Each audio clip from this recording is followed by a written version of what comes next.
Hi, super spellers. You know the hang of this at the moment, and I think that you can do this pretty independently. So I'm just going to go through a very short run through of our spelling for this week. This week, we're looking at the graph E, making the sound E, as in net. So the words in red this week are net, bed, went, shed, west, as in north, east, south, and west, and fresh, as in I love fresh fruit salad. The orange words this week might be where you start picking your words from.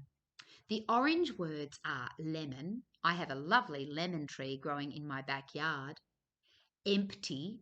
I hate it if my petrol tank runs on empty. Address. Address is something I need to put on an envelope if I want the mail to get where it needs to go.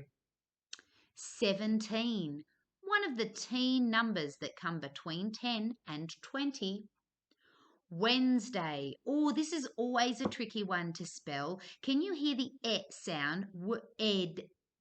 Wednesday. But there's a D in there that we never hear the sound that it makes.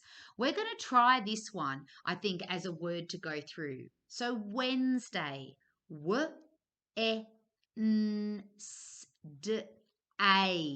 All right, so we've got a digraph at the end. We've got an AY making the sound A, but somewhere in the middle we've got a tricky sound.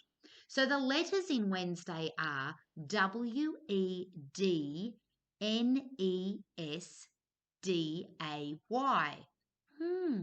So this time you have a digraph that's made up of the two letters D and N, making the sound N in this word. We can't hear the D. We don't call it a silent D. We just say it's part of a digraph that's making the sound N.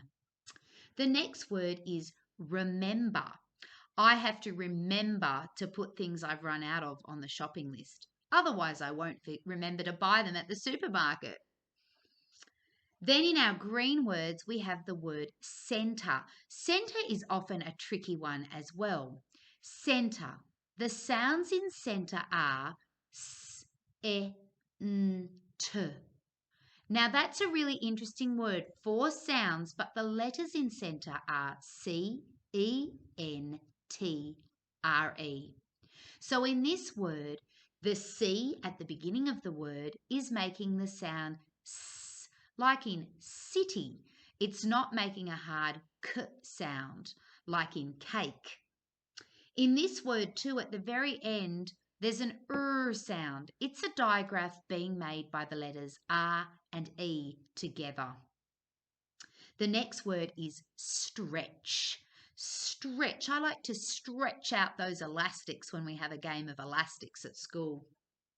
The next word is mention. I have to remember to mention people in speeches when I go places. Maybe people to thank. That's somebody I might remember to mention. We might do that word, mention. Sh, n. So in this word, we have got the letters M, E, N, T, I, O, N. So we've got a digraph in there making the sound sh. The next word is freshness. Oh, I love it when things are sealed in foil for freshness. The next word is flexible. If something is flexible, it's really bendy and malleable. It's something that we're able to move around a lot. I think that word goes well with our science unit. And the last word is memory. Now, memory is actually a couple of people's Bob word, but it's got the same sound that we're thinking of this week, memory. So I thought I would add that in to our regular list. All right, good luck with your spelling this week. I look forward to seeing it on Seesaw.